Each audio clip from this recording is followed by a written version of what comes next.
Hello guys, welcome to mythology world YouTube channel. ఈరోజు మన ఈ వీడియోలో మహాభారతం ఇంట్రడక్షన్ పార్ట్ గురించి తెలుసుకుందాం. ఎవరైనా న్యూ సబ్స్క్రైబర్స్ లేదా కొత్తవారు మన ఛానల్ని విజిట్ చేస్తుంటే సబ్స్క్రైబ్ చేసుకోండి గాయ్స్, అండ్ ఈ వీడియోని లైక్ చేయండి. సో ఇక లేట్ చేయకుండా మనం వీడియోని స్టార్ట్ చేసేద్దాం. పరాశర మహర్షి కుమారుడే వ్యాసుడు. ఆయన వేదాలు రాశాడు, అందువల్ల వేదవ్యాసుడు అంటారు. మహాభారతం కూడా ఆయనే రాశాడు. వ్యాసుడు సృష్టికర్త అయిన బ్రహ్మని ఊహించగా ఆయన ప్రత్యక్షమయ్యాడు. వ్యాసుడు బ్రహ్మకు సాష్టాంగ దండ ప్రమాణం చేసి ఇలా అన్నాడు: బ్రహ్మదేవ, నేనొక గొప్ప గ్రంథాన్ని ఊహించాను. నేనది చెప్తుండగా సమర్థవంతంగా రాయగలవారు ఎవరన్నది ఊహించలేకపోతున్నాను అని చెప్తాడు బ్రహ్మదేవుడితో. అప్పుడు బ్రహ్మదేవుడు: ఓ పురుషోత్తమ, దాన్ని గణపతియే రాయగలడు, కావున నువ్వు గణపతిని రాయమని కోరు అని చెప్పి అదృశ్యమైపోతాడు. వ్యాసుడు తదనంతరం గణపతిని మనస్సులో తలుచుకున్నాడు. మరుక్షణంలోనే వ్యాసుని ముందు గణపతి దేవుడు నిలబడ్డాడు. గణపతి దేవుణ్ణి గౌరవించి తరువాత, ఓ గణపతి ప్రభు, నేను మహాభారతం కథ చెప్తాను, దయించి మీరా కథను రాయాలని కోరుతున్నాను అంటాడు. గణపతుడు వ్యాసుని ఉద్దేశించి, బాగుంది, మీరు కోరిన ప్రకారమే రాస్తాను, కానీ నేను రాయడం మొదలు పెట్టాక ఆగకుండా కొనసాగేలా చూడాలి, కనుక మీరు ఆపకుండా తత్తరపాటు చెందకుండా కథ చెప్పాలి. ఆ ప్రకారమైతేనే నేను రాయటానికి ఒప్పుకుంటాను అంటాడు గణపతి దేవుడు. అందుకు వ్యాసుడు అంగీకరించాడు. నేను కూడా ఓ నిబంధన పెడుతున్నాను, నేను చెప్పే కథను అర్థం చేసుకున్నంత తర్వాతే మీరు రాయాలి అంటాడు వ్యాసుడు గణపతి దేవుడితో. గణపతి చిరునవ్వుతో వ్యాసుని నిబంధనను ఒప్పుకున్నాడు. ఇక వ్యాసుడు మహాభారతం కథను చెప్పడం ప్రారంభించాడు. అప్పుడప్పుడు కొన్ని కఠినమైన ఘట్టాలను ఊహించి చెప్తున్నాడు. గణపతి దాని అర్థం తెలుసుకొని రాసే సమయంలోనే వ్యాసుడు ముందు చెప్పబోయే విషయాన్ని సిద్ధపరచుకునేవాడు. ఇలా మహాభారత గ్రంథం బయటకు వచ్చింది. ఆ కాలంలో ముద్రణ యంత్రాలు లేవు. జ్ఞాపక శక్తి ఒక పుస్తకం.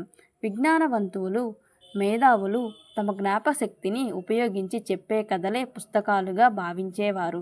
వ్యాసుడు ఈ గ్రంథాన్ని తొలుత తమ కుమారుడు శ్రీశకుడికి చెప్పాడు. తర్వాత చాలామంది శిష్యులకి చెప్పాడు. ఈ మహాభారతం కథను నారదుడు దేవతలకు, శ్రీశకుడు గంధర్వులకు, రాక్షసులకు, యక్షుకులకు చెప్పినట్లు తెలుస్తుంది.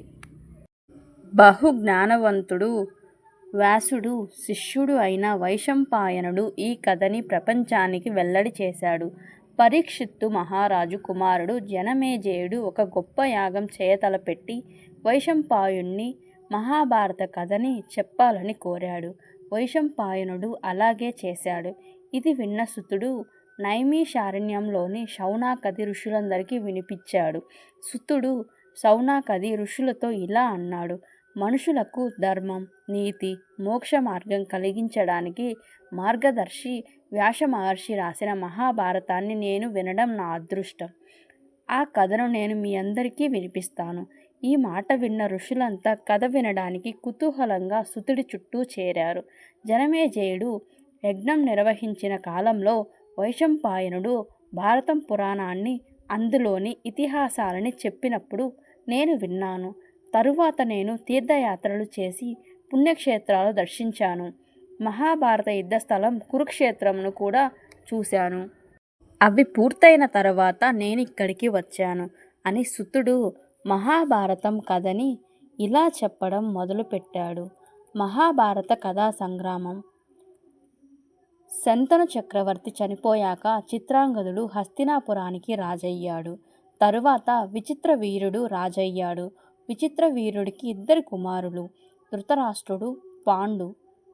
పెద్దవాడైన ధృతరాష్ట్రుడు పుట్టుకతోనే అంధుడు కావడం వలన తమ్ముడు పాండు సింహాసనం అధిష్ఠించాడు. పాండురాజు తన పరిపాలన కాలంలో ఓ తప్పు చేసి ప్రాయశ్చిత్తం కోసం తన 2 భార్యలతో కలిసి అడవులకి వెళ్ళిపోయాడు. అక్కడ చాలా కాలం పాటు జపం తపం చేస్తూ కాలం గడిపాడు.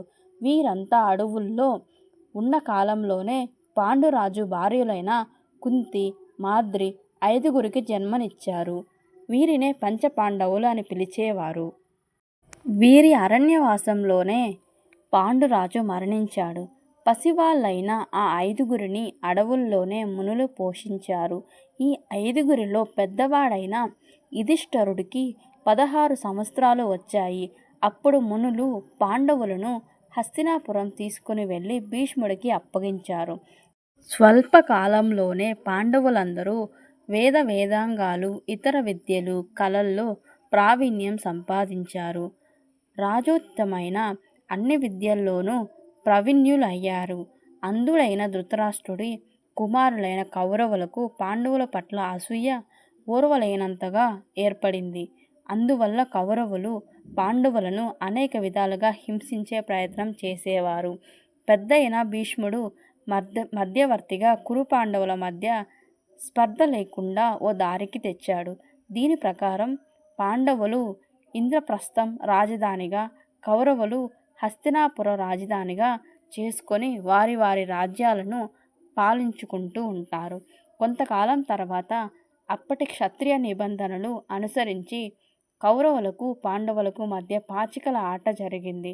కౌరవుల పక్షాన ఆడుతున్న శకుని జూదంలో పాండవ యుధిష్ఠిరుడైన ధర్మరాజును ఓడించాడు. ఆ ఓటమి కారణంగా పాచికల ఆట షరతుల ప్రకారం 13 ఏళ్ల పాటు పాండవులు దేశాన్ని వదిలిపెట్టి వెళ్లాల్సి వస్తుంది. 12 ఏళ్ల పాటు వనవాసం, ఏడాది పాటు అజ్ఞాతవాసం చేయాల్సి వచ్చింది. ఇది పూర్తి చేసుకొని బయటకు వచ్చిన పాండవులు మళ్ళీ వచ్చి తమ రాజ్యభాగం తమకివ్వాలని దుర్యోధనుడితో కోరగా, దుర్యోధనుడు ఇదివరకే పాండవుల రాజ్యం ఆక్రమించడంతో తాను ఇవ్వను పొమ్మని పాండవులకి తేల్చి చెప్పాడు. దీంతో కురు పాండవుల మధ్య యుద్ధం జరిగింది. పాండవులు దుర్యోధనుని ఓడించి తమ తండ్రి నెలకొల్పిన రాజ్యాన్ని తిరిగి పొందారు. పాండవులు రాజ్యాన్ని 36 సంవత్సరాలు పాలించారు. తరువాత వారి మనమడు పరీక్షితుడికి రాజ్యం ఇచ్చేసి నారదుస్తులు ధరించి భార్య ద్రౌపదితో అరణ్యాలకు వెళ్ళిపోయారు. ఇదే మహాభారతం కథ. పురాతన అద్భుత ఇతిహాసాలతో ధర్మ మార్గం ఉపదేశ కథలుగా పాండవుల జీవితంలో హెచ్చుతగ్గులు వివరించబడ్డాయి. మహాభారతం నిశ్చయంగా లెక్కించ విలువలేని ముత్యాలు, మనులు వంటి మహా సముద్రం వంటిది. ఈ మహాభారతం, రామాయణం కలిసి మన మాతృభూమికి నిరంతరం జలం ఇచ్చే యంత్రంలా ధర్మబోధక అంశాలు, జ్ఞానవృద్ధిని కలుగచేసే అంశాలు మనకి ఎన్నో అందిస్తున్నాయి.